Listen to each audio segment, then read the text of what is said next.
Do you ever play an older game and enjoy it, but feel like it could be so much better if it wasn't restricted by the limitations of the hardware of its time? That's exactly how I didn't feel while playing the original God of War. I love the PS2, it's the first video game system that I was able to call my own, and it has an endless stream of games available to enjoy on it, but I can't help but feel that many of these games are stuck in the early 2000s despite the fact the generational leap between PS1 and PS2 was revolutionary and completely next gen at the time. The exceptional games that really outshone the mediocre ones, however, still hold up amazingly today, and from a strictly gameplay aspect, they give modern experiences a run for their money. The reason I'm going off on this tangent about the 6th generation of gaming is because all those things stay true to the first installment in the brilliant God of War series. I say all this because it's easy to get in the mindset that gaming has come so far since the PlayStation 2, and it has come so far, but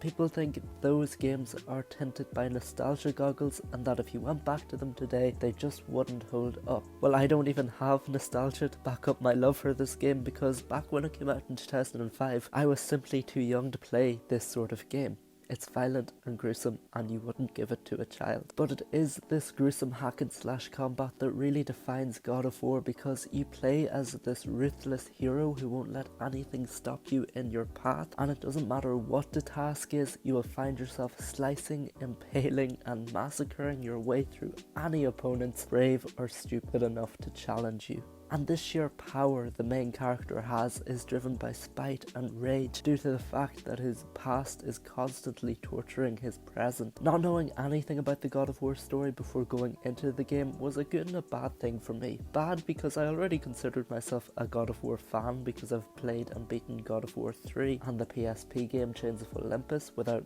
knowing anything really about the story. But it was good because Kratos' origins really explain why he is as ruthless and fearless in battle and what his motives are. Kratos was an extremely powerful young leader in the Spartan army and led many fierce battles down on Earth. The time period is that of ancient Greece, many years before 500 BC, that's the roughest explanation I could find, and the day Kratos fell in battle was the day that caused his endless mental torture. He led the Spartan army into battle with great confidence after his many fierce victories before. His army were charging towards the barbarians. However, they quickly learned that they were vastly outnumbered, and it didn't take long until Kratos' army of Spartans fell at the hands of the savage barbarians. And when Kratos faced the end of his brilliant career and certain death, he called upon Ares, the God of War. He asked for his enemies to be destroyed in exchange for his life, and just like that, Kratos won the war against the barbarians,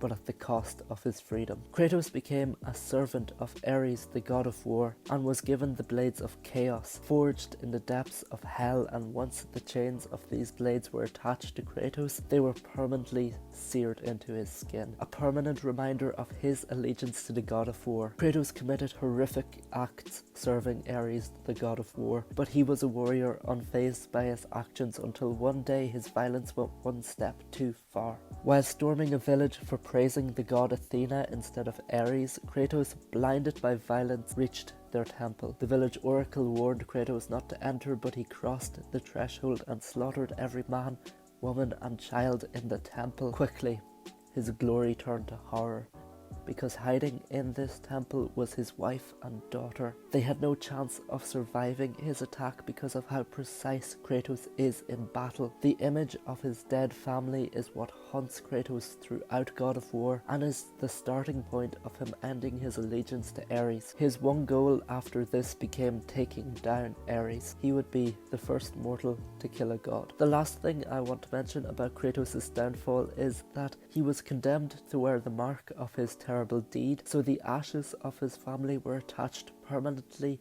to his skin, giving him his bone white complexion, further haunting the rest of his days, giving him his title, the ghost of Sparta. Honestly, at that point, if I was Kratos, I'd call it a day and go watch a good Netflix show or something with a pizza, because things really will not go his way at all. In all seriousness though, the story of God of War really proves that a game doesn't have to look amazing or be all flashy to compete with the modern day games industry. And I know I keep coming back to how this is an old game, but I'm impressed at just how modern God of War feels. The fact that it is 15 years old is a reason in itself to go out and buy it, because you will be impressed by just how tight the gameplay is, and I got extremely invested learning about Kratos, and I developed a new fondness of the character that I wouldn't have got by only checking out the other game. God of War really set up the series brilliantly. I played the game on PS3, which meant I got the HD experience, but it honestly makes me want to replace my broken PS2, which I actually have since writing this script, and grab a load of games from that era, which I have also done since I wrote this script. I wrote this script a few weeks before making the video, because the rough 3D visuals and very early 2000s CGI cutscenes are something I just always find fun to watch. Maybe nostalgia makes me appreciate this game a little bit more than I already would have, but it's not nostalgia for the game, it's nostalgia for the time the game came out, because the early 2000s has a certain charm to it. That's because it was this transition period for gaming between barely making out jagged polygons to games presenting vast, high-definition environments, and that makes me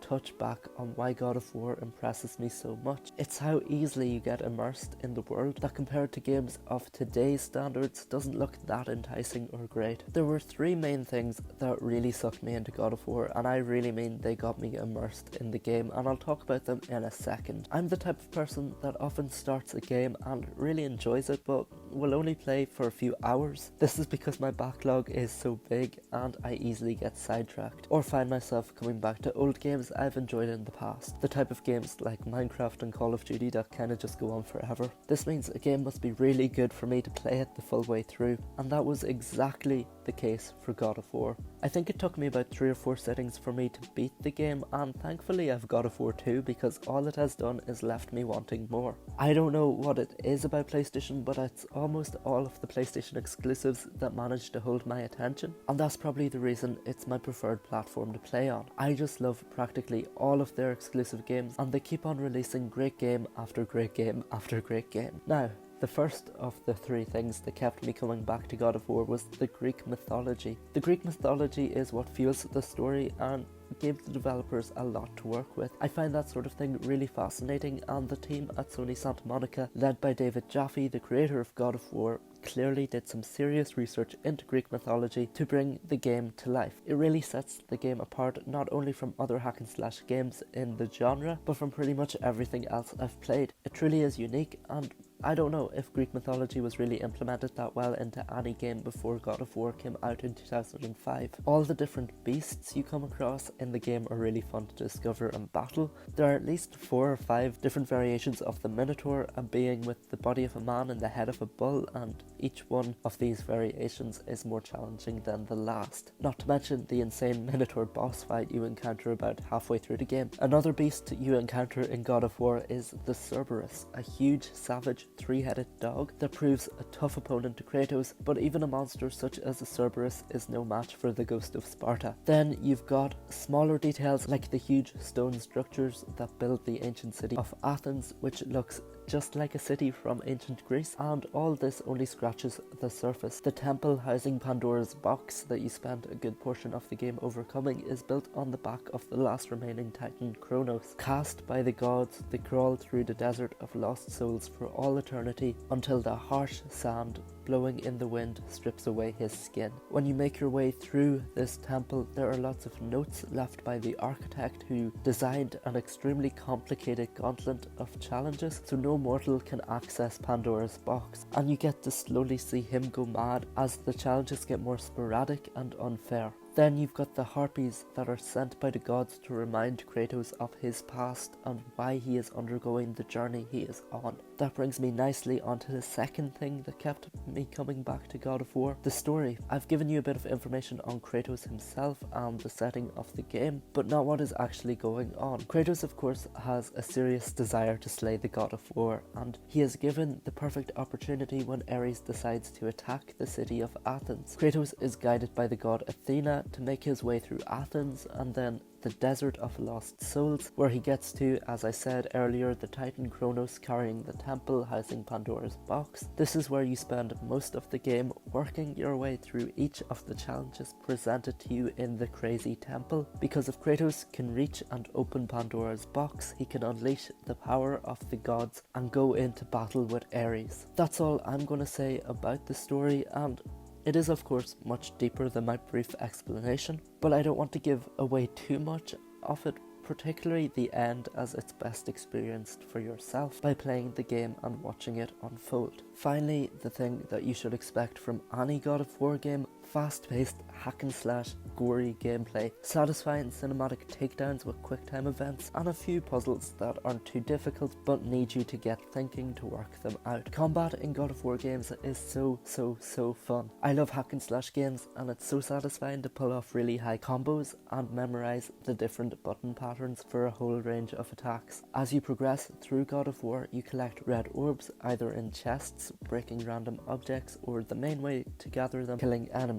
The amount of red orbs you receive varies from enemy to enemy, and they are vital to your progress as they are used to upgrade Kratos' weapons and his magic abilities. Coupled so nicely with the fast-paced combat is the fact that when taking down larger monsters and beasts, you get the opportunity to press circle, which initiates a sort of quick-time event minigame where Kratos takes down the opponent in a satisfyingly violent way. It feels so good to do those takedowns, especially when you've been struggling to defeat a particularly wearisome foe. And you can't talk about God of War without mentioning the puzzles. Not exactly the most challenging things in the world, but they do require a little bit of problem solving and normally leave you feeling accomplished when you work them out. They do an excellent job of breaking up the pacing of the game, and there are plenty of them considering you spent a huge chunk of the game inside a temple full of challenges. I went into God of War to find out more about Kratos and not expecting a whole pile out of a PS2 game. I quickly learned that it is without a shadow of a doubt a timeless classic that may look a little rough around the edges but still holds up amazingly in the modern day. I couldn't recommend this game more to anyone who's not sure if they want to dive into the God of War series, because it's just an all-round great experience. Except the hour it took me to get through hell. It is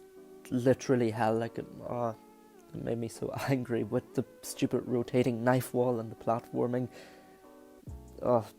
Seriously though, it's a great game, go check it out. That's all for today's video. I really hope you enjoyed me talking about God of War, because I loved this game so much, if you couldn't already tell from the review. If you enjoyed today's video, please consider hitting the like button and subscribing. It helps me with getting recommended to more people just like you, and it would make my day. If you want to stay up to date with the channel, you can find me over on Twitter at AnthonyJGaming. I'm also on the PlayStation Network as AnthonyJGaming, and finally, where I'm mostly posting on, Instagram, AnthonyJosephGaming.